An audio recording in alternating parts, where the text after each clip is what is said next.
నారావారి సారా ఏరులై పారుతూ ఉంటే ప్రజలు వీళ్ళు దొంగ డిస్టరీల్లో దొంగ ఫ్యాక్టరీల్లో కుటీర పరిశ్రమలాగా సారా తయారు చేసి నారావారి సారాని బ్రాందీ షాపులకు పంపిస్తూ బ్రాందీ షాపులలో బెల్ట్ షాపులకు ఇస్తూ బెల్ట్ షాపులో డోర్ డెలివరీ చేస్తూ ప్రతి ఇంటికి కూడా పంపుతున్నారంటే ఒక్కసారి చంద్రబాబు నాయుడు అడుగుతా ఉన్నా.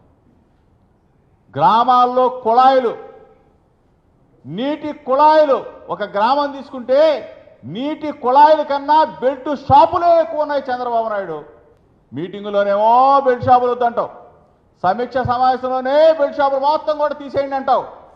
మీడియా మిత్రులను అడుగుతా ఉన్నా, రమ్మని కోరుతా ఉన్నా. ఆంధ్రప్రదేశ్ రాష్ట్రంలో ప్రతి గ్రామంలో మంచినీటి కుళాయిల కన్నా మంచినీటి పంపుల కన్నా బెల్ట్ షాపులే ఎక్కువ పెట్టాడు చంద్రబాబు నాయుడు. ఇంత దుర్మార్గానికి ఒడిగట్టి ప్రజలని నట్టేట, ప్రజల ఆరోగ్యాన్ని నట్టేట ముంచుతా ఉన్నాడు ఈ కల్తీ సారాతో, కల్తీ బ్రాందీతో.